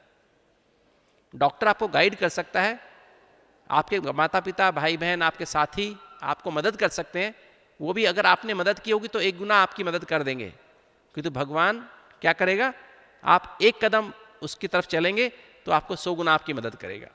ये फ़र्क है। तो पहली बात है हेल्दी, सेल्फ रिस्पॉन्सिबिलिटी, ये हमारी जिम्मेवारी है, हमें अपने आप को हेल्दी करना है। बीमारी भी हमारे कारण हुई है और ठीक भी हमें ही करना है। पहली बात हम लोगों को ये सिखाते हैं अपने दिल वालों को। दूसरी बात क्या सिखाते हैं? हेल्दी माना स्वस्थ। स्वस्थ शब्द 2 शब्दों से बना है, स्व प्लस अस्थ। स्व माने आत्मा है और अस्थ माना स्थित है। तो जो आत्मिक स्थिति में स्थित है वो सदा स्वस्थ है। और मैं आपको बताऊं, हमारे अंदर एक हार्मोनल ऑर्केस्ट्रा है। ये हमारा दोनों ब्रेन का कंट्रोल में हाइपोथैलेमस है, उसके नीचे पिट्यूटरी ग्लैंड है, मास्टर ग्लैंड, उसके पीछे पीनल ग्लैंड है, नींद वाले उससे नींद के हार्मोन्स निकलते हैं। गले में थायराइड ग्लैंड है, उसके पीछे पैराथायराइड ग्लैंड है। थायराइड ग्लैंड एनर्जी की ग्लैंड है। पैराथायराइड हड्डियों की ताकत के लिए, कैल्शियम डालने के लिए वो ग्लैंड है। पैनक्रियाज इंसुलिन निकालती है। फिर हमारे एड्रिनल ग्लैंड्स हैं, चैलेंज को फेस करने के लिए हार्मोन्स निकलते हैं। और हमारी सेक्स ग्लैंड्स हैं। ये 7 ग्लैंड्स हैं। अगर आपके अंदर शांति प्यार खुशी है, आप अपने को आत्मा समझ के परमात्मा को याद करते हैं, तो आपके अंदर शांति प्यार खुशी की अनुभूति आप करते हैं, तो आपका ये 7 ग्लैंड्स के हार्मोन्स बैलेंस में निकलते हैं और आप सारी टाइम जैसे आपका जीवन संगीत बन जाता है, म्यूजिक बन जाता है। अगर आपके अंदर डर है, चिंता है, गुस्सा है, तो ये हार्मोनल ऑर्केस्ट्रा बिगड़ जाता है और जीवन शोर बन जाता है। तो इसलिए हमें आवश्यक है कि अगर हम स्वस्थ रहना चाहते हैं तो हमें क्या करना होगा? सोल कॉन्शियस बनना होगा। हेल्दी माना सोल कॉन्शियस। और तीसरी बात जो है, इसको मैं छोड़ देता हूं, ये है मल्टी डायमेंशनल अप्रोच। हमें मल्टी डायमेंशनल अप्रोच, आदमी खाली बॉडी नहीं है, सबसे पहले आत्मा है, उसके बाद उसका आत्मा की एक शक्ति मन है और मन के माध्यम से आत्मा शरीर को नरिश करती है। और आत्मा की 7 एनर्जी से मन माना टीम, स्मृति वृत्ति भावना और संकल्पों के थ्रू वो 7 एनर्जी बॉडी की 8 अंगों में जाती हैं और वो उसको नरिश करती हैं। कोई अंग में बीमारी क्यों होती है? क्योंकि वो उस एनर्जी की कमी हो जाती है, उससे वो बीमारी होती है। तो हमारे इस प्रोग्राम में हम लोगों को सिखाते हैं इन्फॉर्मेशन एजुकेशन काउंसलिंग। पहले उनको सूचना देते हैं कैसे हमारा शरीर कार्य करता है, हमारा दिमाग कैसे काम करता है, मन क्या है, बुद्धि क्या है, संस्कार क्या है, आत्मा क्या है और कैसे परमात्मा से हमें जोड़ना है उसको, हमारा खान पान कैसा होना चाहिए, हमारा चलना कैसा हो, नींद कैसी होनी चाहिए, स्ट्रेस को कैसे मैनेज करना चाहिए और फिर आत्मा मन और तन तीनों का बैलेंस करके तीनों एनर्जी की हार्मनी करने से हम स्वस्थ रह सकते हैं। और यही दिखाया गया है कि ह्यूमन बॉडी के दो एस्पेक्ट हैं। ह्यूमन माना बॉडी, ह्यूमन बॉडी, वो उसका एक वर्ड है, उसको हम कहते हैं ह्यूमस, लैटिन वर्ड है, वो आया है, उसका मतलब होता है सॉयल, मिट्टी, और बीइंग माना लाइफ फोर्स माना आत्मा। तो एक इंसान 2 चीज़ से बना है, सॉयल और सोल। सॉयल में आई है और सोल में यू है। तो जब आप सॉयल कॉन्शियस मतलब बॉडी कॉन्शियस होते हैं तो आपके अंदर आईनेस और माइनस आती है, ईगो और अटैचमेंट आ जाती है। और जब आप सोल कॉन्शियस है तो यूनिवर्सल कॉन्शियसनेस आती है, अर्थात आप सारे विश्व को वसुदेव कुटुंबकम की फीलिंग से चलते हैं। और जब आप आउटर सेल्फ कॉन्शियस हैं, body conscious, role conscious, material conscious, तीनों की तीनों अनस्टेबल हैं, इनसिक्योरिटी पैदा होती है। इस इनसिक्योरिटी से 5 विकार पैदा होते हैं, काम क्रोध लोभ मोह अहंकार पैदा होते हैं। और उससे ही आपका नेचर टाइप ए नेचर, हर बात में जल्दीबाजी करने की आदत, ईर्ष्या की आदत, आलस्य अलबेलेपन की आदत, दूसरों में दोष निकालने की आदत, बदला लेने की भावना, शक अनुमान और चिंता भय पैदा होता है। और उससे आप तनाव महसूस करते हैं। फिर जैसा मूड बनता है, गलत मूड तो गलत खाना खाते हैं। ऐसी काफ़ी सारी रिसर्च हुई है कि रॉन्ग मूड से रॉन्ग फूड खाते हैं। अगर आप अंदर कड़वाहट महसूस करते हैं, मीठा खाते हैं, ड्राई महसूस करते हैं तो फ्राइड खाते हैं, बहुत बोरिंग महसूस करते हैं तो आप क्या करते हैं, आप चटपटा खाने की कोशिश करते हैं। और ऐसा व्यक्ति को नींद नहीं आती है, वो लेट सोता है, लेट उठता है, और ऐसा आदमी सैर नहीं करता है, और ऐसा आदमी जल्दी ही स्मोकिंग करने और शराब के वश में हो जाता है। तो इससे आदमी हमेशा बीमार रहता है। इसकी बजाय अगर आप इनर सेल्फ कॉन्शियस हो जाएं, अपने आत्मिक स्थिति में टिके रहें, तो ये स्टेबल स्थिति है, ये इसमें फुल प्रूफ सिक्योरिटी है। और आत्मा के 7 गुण, जब अपने को आत्मा समझेंगे, 7 गुण आपके जीवन में आने लगते हैं, परमात्मा से आपके अंदर वो एनर्जी फ्लो करने लगती है। और इन 7 गुण जब शरीर आत्मा में भर जाते हैं, कर्मों में वैल्यूज़ दिखाई देती हैं, सत्यता, पवित्रता, निर्भयता, अंतर्मुखता दिखाई देती है। और यही स्ट्रेस फ्री लाइफ है। जो आउटर सेल्फ कॉन्शियस व्यक्ति है वो खाने के लिए जीता है, और जो इनर सेल्फ कॉन्शियस व्यक्ति है वो जीने के लिए खाता है, वो हेल्दी फूड खाता है, उसको समय पर जल्दी सो जाता है, जल्दी उठ जाता है, वो सैर करता है, और ऐसा व्यक्ति सदा मुस्कुराता रहता है। ऐसे व्यक्ति को ना चाय पीने की आवश्यकता है, ना कॉफ़ी पीने की आवश्यकता है, ना कोल्ड ड्रिंक्स पीने की आवश्यकता है, ना शराब और सिगरेट पीने की आवश्यकता है। और ऐसा आदमी सदा हेल्दी हैप्पी रहता है। और मैं इसको ये देखिए, आप इस चित्र में देख सकते हैं, आत्मा के पास 7 एनर्जी हैं, ये बीच में मन माध्यम है। जैसे मुझे आपको ये देना है तो मुझे आपको हाथ से देना होगा, और आप कैसे लेंगे? अपने हाथ से लेंगे ना। तो ऐसे आत्मा जो भी शक्ति देती है मन के माध्यम से शरीर को देती है। तो मन अगर आपका पॉजिटिव होगा तभी आप दे पाएंगे, अगर आपकी टीम पॉजिटिव होगी तभी आप दे पाएंगे। अगर टीम नेगेटिव होगी तो एनर्जी ब्लॉक हो जाएगी। और ये 7 एनर्जी बॉडी की हर कोशिका को आवश्यक है, किंतु ब्रेन के लिए आपको ज्ञान चाहिए।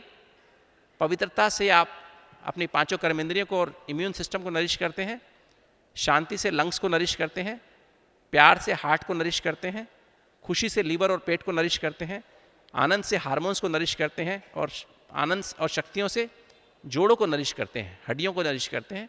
और शक्ति और 7 एनर्जी मिलकर बॉडी से टॉक्सिन्स किडनी के द्वारा बाहर निकालती हैं। और जितना आप अपने को आत्मा समझ के परमात्मा को याद करते हैं, 7 एनर्जी आपके अंदर आती हैं। टीम आपकी अगर पॉजिटिव है तो आप देखेंगे आपके चारों तरफ ऑरा इकट्ठा हो जाता है, आभा मंडल बन जाता है, और वो ही हमारा आभा मंडल होता है। जितना आप परमात्मा को याद करेंगे, टीम को पॉजिटिव रखेंगे, खान पान आपका शुद्ध होगा। इसमें यही बताया गया 4 से 5 अगर आप आधा घंटा, ये रिसर्च में देखा गया है, हमने DRD के साथ मिलकर रिसर्च की, हमने देखा अगर आप आधा घंटा आनंद की स्थिति में रहें 4 से 5, जिसे ब्रह्म मुहूर्त का मेडिटेशन कहते हैं, तो उस आनंद की स्थिति में हमारे हाइपोथैलेमस से 9 हार्मोन्स, पिट्यूटरी से 8 हार्मोन्स और पीनियल से 1 हार्मोन, 18 हार्मोन्स बैलेंस में निकल जाते हैं। और अगले 24 घंटे में आपकी जो भी मन की बीमारियां, तन की बीमारियां, डिप्रेशन है, नींद नहीं आती, या और कोई बीमारी है मन की और तन की, जो भी बीमारी है, आपको डायबिटीज़ है, ब्लड प्रेशर है, हार्ट डिजीज़ है, माइग्रेन है, पेट की बीमारी है, एस्थमा है, एक्जिमा है, वो सब बीमारी अगले 24 घंटे में कम हो जाती हैं। अगर ये 4 से 5 के बीच में आप आनंद की स्थिति में नहीं रहते हैं तो आपकी सब बीमारियां बढ़ जाती हैं। तो इसलिए 4 से 5 का मेडिटेशन मस्ट है, हम सब के लिए मस्ट है, बच्चों के लिए भी, जवानों के लिए, बूढ़ों के लिए भी। और जब ये एनर्जी जब आपके अंदर आ जाती है तो अब ये यहाँ आ गई, किंतु बॉडी में कैसे जाएगी?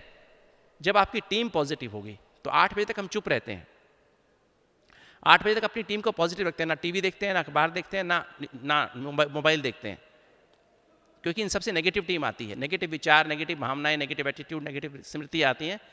और ये पॉजिटिव स्मृति हमारे अंदर आए, इसके लिए हम परमात्मा महावाक्य जैसे मुरली कहते हैं, उसका अध्ययन करते हैं, वो सुनते हैं, और 8 बजे के बाद ही व्यवहार में आते हैं। मतलब 8 बजे का समय हमारे लिए है, क्योंकि 8 बजे उठने के आधे घंटे बाद से कॉर्टिसोल नाम का हार्मोन एड्रिनल ग्लैंड से निकलने लगता है, जो भी जीवन में चैलेंज फेस करने उसके लिए। तो जब हम ऐसा करते हैं तो हमारे हार्मोन्स, कॉर्टिसोल हार्मोन बैलेंस में निकलता है, और वो एनर्जी हमारी बॉडी के सेल्स में पहुंच जाती है। और फिर ये एनर्जी बॉडी की सेल्स के बाहर ही कब निकलेगी? जब आपका भोजन शुद्ध सात्विक भोजन होगा, फल, सब्जी, अंकुरित, दलिया, चावल, है ना, ऐसी चीज़ें, दूध, सात्विक भोजन लेंगे, शुद्ध सात्विक भोजन, परमात्मा की याद में बना हुआ 7 गुणों को बढ़ाने वाला भोजन। सात्विक माना 7 गुणों को बढ़ाने वाला भोजन, चबा चबा के खाएं, जल्दी में ना खाएं और चुप रह करके खाएं। तो ये भोजन समय पर खाएं। सुबह नाश्ता 7 से 8, 8 से 9, लंच 1 से 2, डिनर शाम को 6 से 7 के बीच में करें। और फिर शुद्ध सात्विक सैर, परमात्मा की याद में 7 गुणों का अभ्यास करते हुए सैर करते हैं 45 मिनट सुबह। और सोने के समय अपने आप को ऑडिट करके सारा दिन का हिसाब किताब देख के हमने क्या सोचा, क्या गलत किया, 9:30 पौने 10 बजे सो जाते हैं, और फिर हम सुबह 3:30 बजे उठ जाते हैं। तो समय पर सोते हैं, समय पर उठते हैं, और प्रॉपर यूज़ ऑफ मेडिसिन, जो हिसाब किताब है दुनिया में हमारे लोगों के साथ, उसके लिए दवाई भी खानी होती है, धीरे धीरे दवाइयाँ ख़त्म हो जाती हैं। अगर हम ये करते हैं तो हमारे आसपास वो एनर्जी इकट्ठी हो जाती है, वो हमारा आभा मंडल बन जाता है, और वो हमारा एक तरह से हीलिंग एनर्जी का आभा मंडल बन जाता है। इस तरह से हम उसका प्रयोग करते हैं। मैं आपको दिखाना चाहूँगा कि इस प्रोग्राम से कैसे लोगों की बीमारी ठीक हुई। ये हमने रिसर्च की, जो कि हमारी रिसर्च पब्लिश भी हुई, 2011 में पब्लिश हुई और आज वर्ल्ड में टॉप 20 स्टडीज़ में नंबर 1 पे है। पिछले 3 साल से सबसे ज़्यादा लोगों ने इस रिसर्च को पढ़ा, अपने रिसर्च में साइट किया और इसकी टॉप 20 स्टडीज़ में नंबर 1 पे आई। और इसमें हमने सिर्फ यही किया था कि इसमें राजयोग मेडिटेशन नहीं कराया ग्रुप को, दूसरे को कराया था। और हमने हमारे 80% पेशेंट 2 आर्टरी या 3 आर्टरी ब्लॉक वाले थे। मैं आपको लास्ट में ले जाता हूँ, सिर्फ एंजियोग्राफी दिखाता हूँ। ये हमने EEG भी किए थे लोगों के, देखेंगे एक हफ्ते में ही जो बीटा रिदम थी, अल्फा रिदम पीसफुल रिदम होती है, beta rhythm, theta rhythm loveful rhythm होती है और delta rhythm happy blissful rhythm होती है।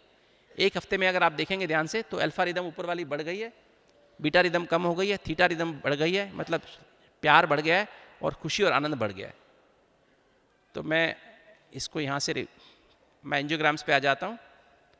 हमने हार्मोन्स भी स्टडी किए थे, EEG भी किया था, हार्ट रेट वेरिएबिलिटी की थी, कोलेस्ट्रॉल, बैड कोलेस्ट्रॉल 31% कम हो गया, गुड कोलेस्ट्रॉल 16% बढ़ गया, ट्राइग्लिसराइड 31% कम हो गए और हमारे 93% पेशेंट्स के ब्लॉकेजेस खुले। कैसे खुले आप देखिए, ये देख रहे हैं आप, इधर 80% ब्लॉक है, ये वो खुल गया है।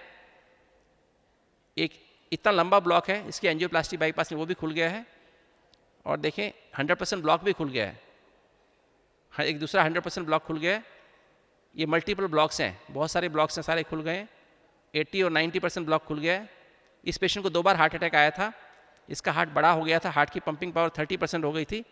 दोबारा एंजियोग्राम कराने पर उसके हार्ट की पंपिंग वापस 45% हो गई, नॉर्मल 60% होती है। इस पेशेंट का 80% ब्लॉक था, वो खुल गया है।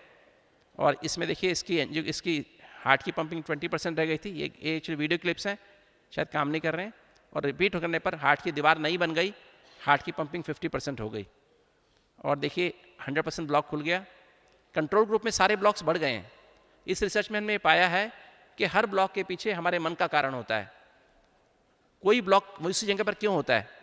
आप 0 ऑयल डाइट खाने से या एक्सरसाइज करने से उस ब्लॉक को नहीं खोल सकते। जब तक आप मन के विचारों को नहीं बदलेंगे तब तक आपका ब्लॉक नहीं निकलेगा। हमने पाया किसी पेशेंट को 6 ब्लॉक हैं, 5 जैसे बताया अभी ज्ञान सिंह ने, उसको 5 ब्लॉक थे।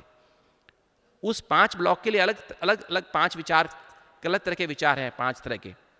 उसमें जो वो परिवर्तन कर लेगा वो ब्लॉक निकल जाएगा और जो परिवर्तन नहीं करेगा वो नहीं निकलेगा। आप ऊपर आ जाओ, प्रदीप शेट्टी जी ऊपर आ जाओ।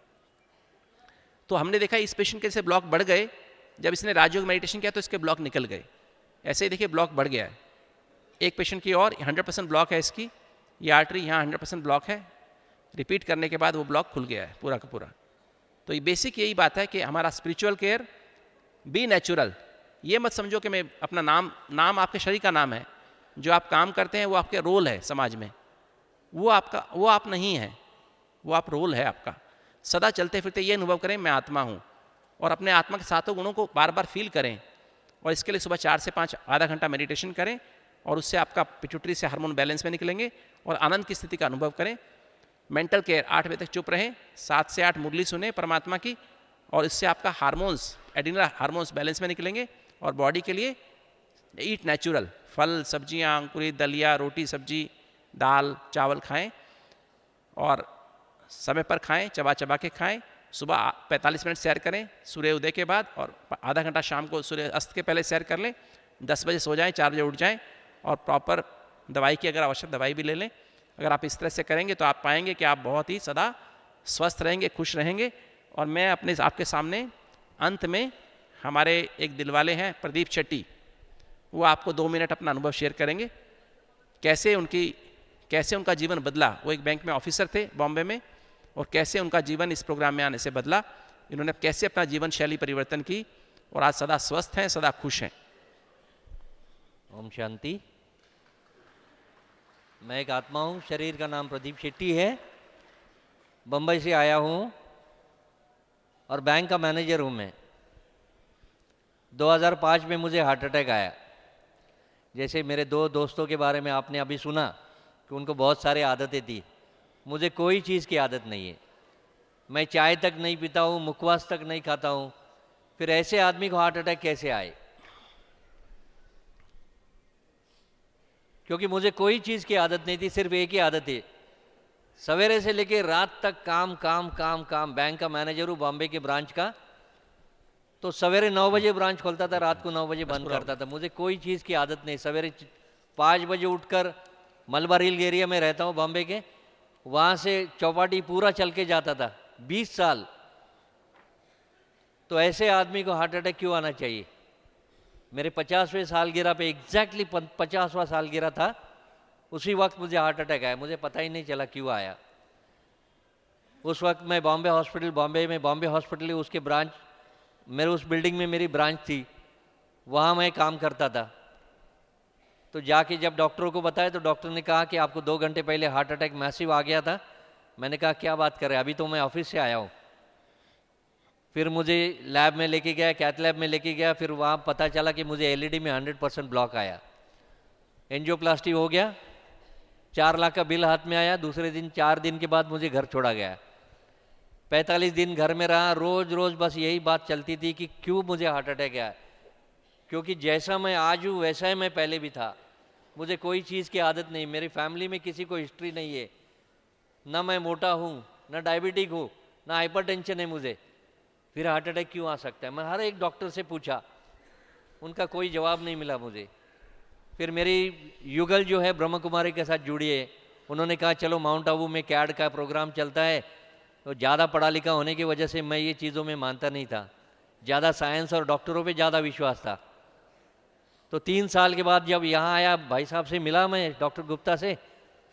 उन्होंने कहा आपकी जीवन शैली बताइए। तो मैंने उनको कहा कि मैं बहुत फोकस्ड हूँ, बहुत पंक्चुअल हूँ, बहुत सिंसियर हूँ, बहुत करियर कॉन्शियस हूँ, बहुत टाइम में पंक्चुअल हूँ। कभी 35 साल ब्रांच मैनेजर रह चुका हूँ, कभी मैंने 1 मिनट कभी लेट नहीं गया हूँ। 9 बजे सवेरे ब्रांच खुलता था, हालांकि ब्रांच खुलती है 10:30 बजे। मैं 9 बजे खुल के 9 बजे रात को आता था।